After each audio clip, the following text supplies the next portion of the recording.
Carl Gustav Jung, born in 1875 in Switzerland, began his psychological career under the influence of Sigmund Freud. In their early collaboration, Jung supported Freud's emphasis on the unconscious and the role of sexuality in human behavior. But by the early 1910s, cracks emerged. Jung began to doubt that sexuality was the sole driver of the psyche. This break is deeply documented in the Red Book, where Jung explores his inner visions and begins developing ideas beyond Freud. In it, he writes, "I had to try to gain insights into the secrets of the self."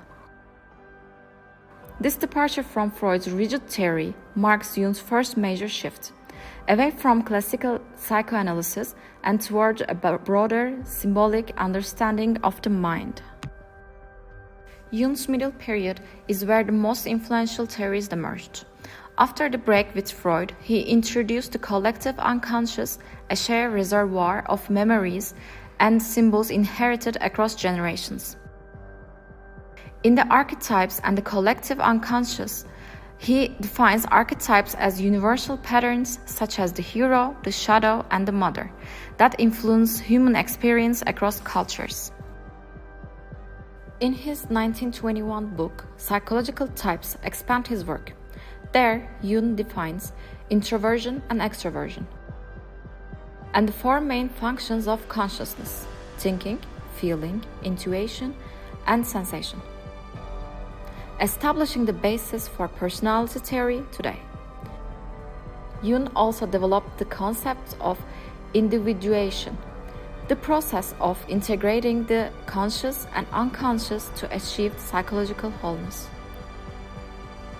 According to Murray Stein, in Jung's Map of the Soul, this period was about helping people become their true selves by facing both light and shadow.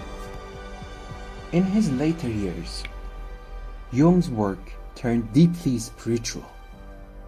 He explored alchemy, dreams, mythology, and Eastern philosophy, aiming to reconnect modern psychology with ancient wisdom. Modern Man in the Search of Soul, 1933, reflects his turn. Jung argued that many modern individuals suffer not from mental illness, but from a lack of meaning. He believed spiritual growth and inner transformation were essential for psychological healing. His autobiographical work Memories, Dreams, Reflection, written with Aniela Jaffe and published shortly before his death, reveals how personal experiences, dreams, and mythical visions shaped his theories. It also captures how Jung saw the psyche as a dynamic, symbolic space, not just a clinical system.